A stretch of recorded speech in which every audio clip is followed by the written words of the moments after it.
لە ساڵی 1950 هێزی ئاسمانی ئەمریکا دەستگایەکی دامەزران ناوی دەستگای ڕاندە بۆ لێکۆڵینەوە استراتیجیەکان و استیخباراتیەکان. ئەو دەستگایە نهێنی بوو هەتا 2000کان لە 2000کان ئاشکرا کردی بەڵێ من بۆ ئاڕاستی شەکەم و شەکەم. ئەم دەستگایە چیەکە؟ هەڵەسێ بە لێکۆڵینەوە لەسەر ئەو میلەتانە و ئەو ئایدۆلۆژیانە و ئەو بیر و فکرانەی کە خەتەرن لەسەر بەرژەوەندەکانی ئەمریکا. هەڵەسێ لێکۆڵێتەوە.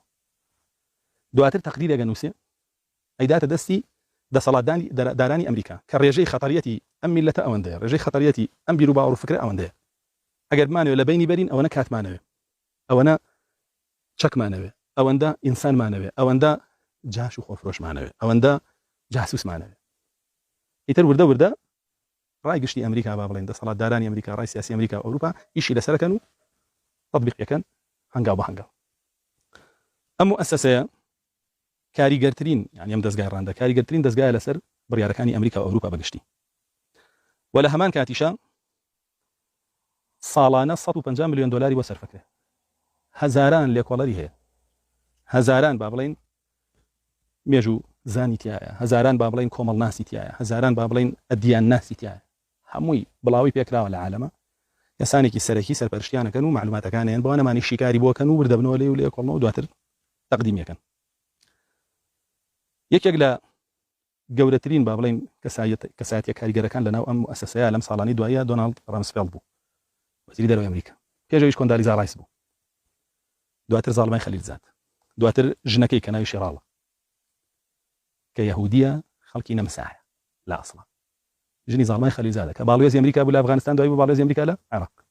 زاڵمای خەلیلزاد خۆی و ژنەکەشی لەو موسسەیە ئیشیان لە کۆڵینەوە وردبوونەوەی لەو بابەتانە.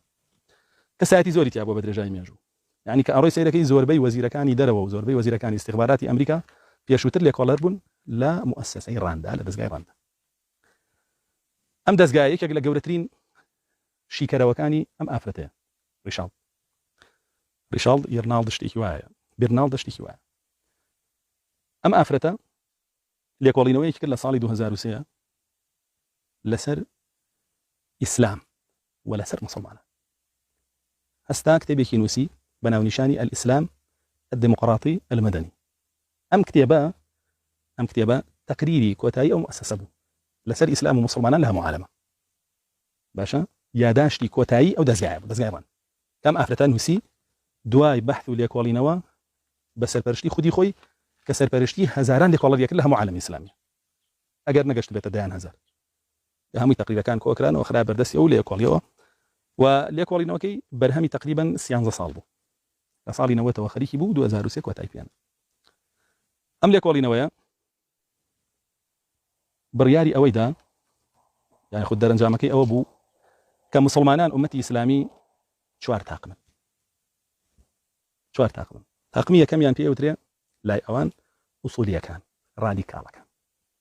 هەر ڕێک لە تعریفەکەیە کە ئەیناسێنێ ئەڵێ ڕادیکاڵیەکان ئەوانن کە داوا ئەکەن دەوڵەتێکی دینی دروست بێ و قورئان و حەدیث حکمیان کە بە پێیانەوترێ ئوسولیەکان و ڕادیکاڵەکان. گروپی دووەمی ناو عالەمی ئیسلامی پێیانەوترێ تەقلیدیەکان.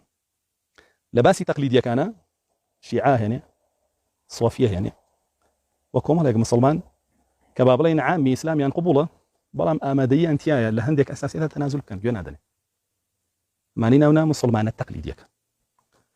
گروپی سێیەم ناوینان حەداثیەکان، مسلمانە نوێ خوازەکان، ئەوانەی ئەیانەوێ ئینسیجام بکەن لەگەڵ زانستە، یەک بگرن لەگەڵ زانستە. ئەمە گروپی سێ حەداثیەکان.